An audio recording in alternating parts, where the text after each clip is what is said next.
शेरचंद पंचायत ऐरमा गाँव जगई ward number 3। जैसे कि हमारे जहाँ पे क्रशर का काम शुरू हुआ तो हमने तहसीलदार से कहा कि जहाँ पे काम शुरू हुआ है आप जाके पूछो। तो हम तहसीलदार के साथ गए वहाँ पे, नायब तहसीलदार साहब, और वहाँ पे बात करी तो उसने तहसीलदार ने कहा कि आपके पास परमिशन है तो बताओ। तो वहाँ पे परमिशन तो है नहीं थी कुछ भी, और उसी बात करी और कहने लगे काम बंद करो। उस टाइम तो काम बंद कर दिया, लेकिन जैसे ही आधे घंटे के बाद पता चला कि वो काम फिर से शुरू हो गया। दूसरे दिन, तीसरे दिन, आज हफ्ते के ज़्यादा काम जरा शुरू हुआ है।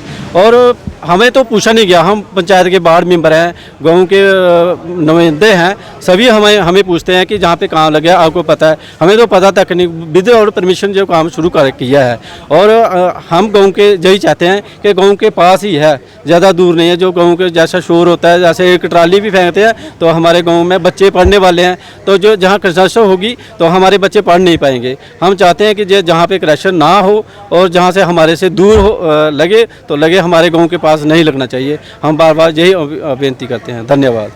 आज हमारे जो जोगई गांव है, यहाँ से एक शिष्टमंडल जो है वो डीसी साहब से भेंट करने आया हुआ था, जिसका जो मुख्य कारण है वो यही है कि हमारे जोगई के एरिया जो है वो उज दरिया का एक किनारा पड़ता है। यहाँ पे उज दरिया के किनारे पे जब भी बाढ़ आती है तो यहाँ लोगों की जगहें, ज़मीनें वो पूरी बह जाती हैं, जिससे बहुत सारा नुकसान जो है वो गांव को उठाना पड़ता था। और अभी सूचना के अनुसार वहाँ पे कुछ जो क्रशर मालिक हैं उन्होंने वहाँ पे काम स्टार्ट करा है। उसके उपलक्ष्य में जब उनसे पूछताछ की गई तो शायद वो बिना परमिशन काम कर रहे थे, उसकी रोक वोक के लिए बोला गया। वहाँ पर उनको मना करने के बावजूद भी वहाँ पर काम चालू देखा गया। तो ये लोग यहाँ पे डीसी साहब से मिलने में आए थे। इसी संदर्भ में हमने डीसी साहब से बात भी करी, और यहाँ पे जो लोग जितने भी एकत्रित हुए हैं, हमें किसी एक से नहीं, वहाँ पे जो वाटर लेवल है वो ऑलरेडी डाउन है, जो खड्ड है वो पूरी चैनलाइज नहीं है, जिससे और ज़्यादा नुकसान होता है। हमें क्लियर कट वहाँ पे है कि जब तक लोगों से ना पूछा जाए, यहाँ से किसी से परमिशन नहीं ली गई, किसी से एनओसी नहीं ली गई, किसी से बात नहीं करी गई और वहाँ पे कंस्ट्रक्शन का काम शुरू कर दिया गया, इसके जो रोष है ये लोगों में है। और इसके लिए यहाँ पे क्लियर वर्ड्स में यहाँ के लोग हैं कि हमें वहाँ पे क्रशर नहीं चाहिए, क्योंकि वहाँ पे ऑलरेडी 5-6 क्रशर्स काम कर रहे हैं, इन वर्किंग पोजीशन में हैं। और जितने भी लोग हैं ये सबकी, इन सब लोगों की यही डिमांड है। और जनता जनार्दन का ये फैसला है कि वहाँ पे जो क्रशर है वो without prior permission, without NOC वहाँ पे ना लगाया जाए, ताकि आने वाले समय में इनके यहाँ पे जो नुकसान होता है बारिश से, जो बारिश के पानी से खड्ड इनको उज दरिया इनको नुकसान देता है, वो आगे इनकी ज़मीनों को और इनको इनके घरों को नुकसान ना दे। इसके उपलक्ष्य में यहाँ पे हम लोगों ने डीसी साहब से मुलाकात की है और उन्होंने पूरा इंक्वायर करके बोला है कि अगर नहीं तो किसी की परमिशन दी नहीं है, अगर फिर भी वहाँ पे कुछ है तो उसके लिए अंडर लॉ जो भी एक्शन होगा वो किया जाएगा।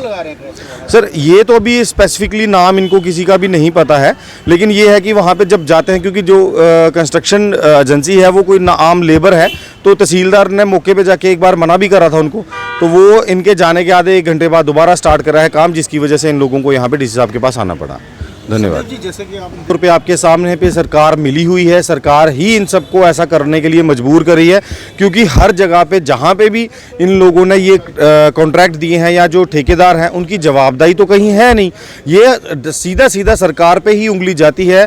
और ये निशान जो हैं, ये लोग जो हैं जिन्होंने इनको वोट करके सत्ता में लाया है, ये आज जब क्वेश्चन पूछने के लिए आते हैं तो कोई जवाब देने के लिए खड़ा नहीं होता। हाँ, इनको आप कह सकते हैं कि एक गुमराह करने के लिए ज़रूर आ जाते हैं कि हम आपके साथ चल रहे हैं, जबकि वहीं पे वो खड़े होके इन लोगों को गुमराह करते हैं कि आपको ऐसा होगा वैसा होगा। अगर ऐसी है आपकी सरकार यहाँ पे है तो आप क्यों नहीं लोगों से पूछते? आप लोगों को जवाब दीजिए, विदाउट परमिशन कैसे एक माइनिंग करी जा रही है, और उसके बाद जब डीएमओ साहब छापा मारते हैं, वो करते हैं, जो जिन लोगों को फाइन होता है वो कैसे छूट जाते हैं? उन लोगों पे क्यों आप लोग उनको बोलते हो कि इसका वो कम कर दो? या आज आके गरीब जो ट्रैक्टर वाला है उन्हीं को पकड़ते हैं, बड़े बड़े डंपर क्यों नहीं पकड़े जाते? बड़ी बड़ी मशीनें हैं वो क्यों नहीं लग जाती? इसको चैनलाइज कराने के लिए बार बार बोला जाता है, वो क्यों नहीं हो पाता? अभी आपके सामने ये पुल की बात है, अगर पुल अभी डिसमेंटल हुआ, वहाँ पे उसको इन्होंने रिपेयर के लिए वैकल्पिक मार्ग बनाने के लिए बोला, लेकिन क्या इंक्वायरी हुई उस पुल के जाने के लिए? क्या किसी ठेकेदार से पूछा गया? क्यों उसको पब्लिसाइज नहीं किया गया? क्यों न्यूज़ में उसको नहीं बताया गया लोगों को कि इस पुल के जो झुका है, जो बहा है, उसके कारण क्या थे?